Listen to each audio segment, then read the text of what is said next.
अस्सलाम वालेकुम दोस्तों, कैसे हो? मुझे उम्मीद है कि आप सब सही हो गए। न्यू अपडेट के साथ मैं आपके सामने फिर हाजिर हो चुके हैं। कुवैत में रहते हैं, कुवैत की खबरों से हमेशा के लिए अपडेट रहना चाहते हैं। वीडियो को देखते रहिए, काफ़ी ज़्यादा इंपॉर्टेंट जानकारी आपको मिलने वाली है और आपको देने वाले हैं। ये काफ़ी ज़्यादा इंपॉर्टेंट इसलिए आपके लिए रहेगी क्योंकि 2023 शुरू हो चुका है, जिसमें कि बहुत सारे लोग गलतियाँ कर रहे हैं और अलग अलग तरीके के भुगतान उनको करने पड़ रहे हैं। तो चलिए फिर बिना देरी के वीडियो शुरू करते हैं।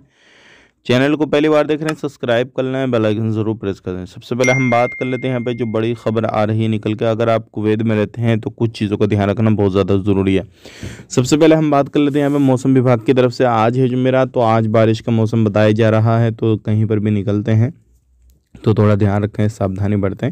अब बात कर लेते हैं पे अगली खबर की तरफ। जो अगली खबर आ रही है निकल कर, अगर आप किसी भी तरीके से कुवैत के अंदर रहते हैं तो भाइयों अपना सिविल आईडी कार्ड अपने साथ ही लेकर बाहर निकलें, क्योंकि अपना सिविल आईडी कार्ड बाहर लेकर नहीं निकलते हैं या कोई भी प्रूफ अपना साथ लेकर नहीं निकलते हैं तो आपको परेशानी हो जाएगी, क्योंकि इस टाइम पे चेकिंग काफ़ी ज़्यादा हो रहा है।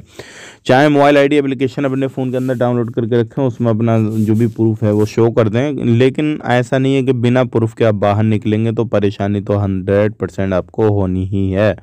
अब बात कर लेते हैं यहाँ पे अगली खबर की तरफ। जो अगली खबर आ रही है निकल के, ये भी काफ़ी ज़्यादा इंपॉर्टेंट है। अगर आप कुवैत के अंदर रहते हैं तो बहुत सारे लोग जो है अभी ट्रेवल करना चाहते हैं और बोल रहे हैं कि भाई अभी ट्रेवल हम कर सकते हैं इंडिया के लिए या नहीं कर सकते हैं। तो कोई बैन तो नहीं लगाया गया है, तो बिल्कुल बैन नहीं लगाया गया है। आप आराम से ट्रेवल करें और किसी भी तरीके से कोई नई गाइडलाइंस वगैरह भी जारी नहीं की गई है।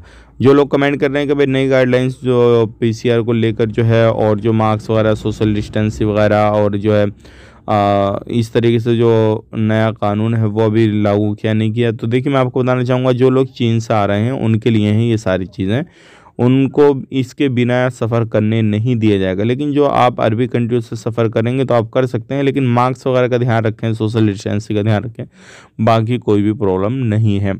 अब अजनबियों को जो है सऊदी अरब के कुवैत के अंदर काफ़ी ज़्यादा परेशानी आ रही है। रीज़न क्या है? रीज़न बस यही है, जो लोग इलीगल एक्टिविटी कर रहे हैं उन्हीं को काफ़ी ज़्यादा परेशानी है। एक भाई ने हमसे सवाल किया कि हमें जो है अपनी सैलरी उठाने के लिए लेबर कोर्ट जाना ज़रूरी अच्छा रहेगा या फिर इंडियन एम्बेसी के दरवाज़ा खटखटाना अच्छा रहेगा, जो हमें सैलरी नहीं मिल रही है, फिर किसी भी तरीके से हमें कोई मदद चाहिए। तो देखिए, वो लेब आप इंडियन एम्बेसी जाते हैं तो वो आपकी मदद करेगी, आप किस तरीके से वहाँ पे रह के कौन सा कानून इस्तेमाल करके अपना हक ले सकते हैं। और आप लेबर कोर्ट जाएंगे तो लेबर कोर्ट डायरेक्टली आपकी बात सुनेगा, और अगर आपकी सैलरी नहीं मिल रही है तो आप लेबर कोर्ट का दरवाज़ा खटखटा सकते हैं। कोई मसला नहीं है, इंडियन एम्बेसी जाएँ, लेबर कोर्ट जाएँ, दोनों आपकी मदद करेंगे और दोनों आपको जो है एक तो फैसला सुनाएंगे, और इंडियन एम्बेसी वगैरह जो है आपको मदद करेगी इसमें कि आपको किस तरीके से कदम उठाना चाहिए अपना हक लेने के लिए। तो ये थी कुछ जानकारी जो कि मैंने आपसे शेयर कर दी। वीडियो अच्छा लगा लाइक करें, शेयर करें। आप अपना ख्याल रखें, अपनी फैमिली लोगों का ख्याल रखें। Take care, bye bye.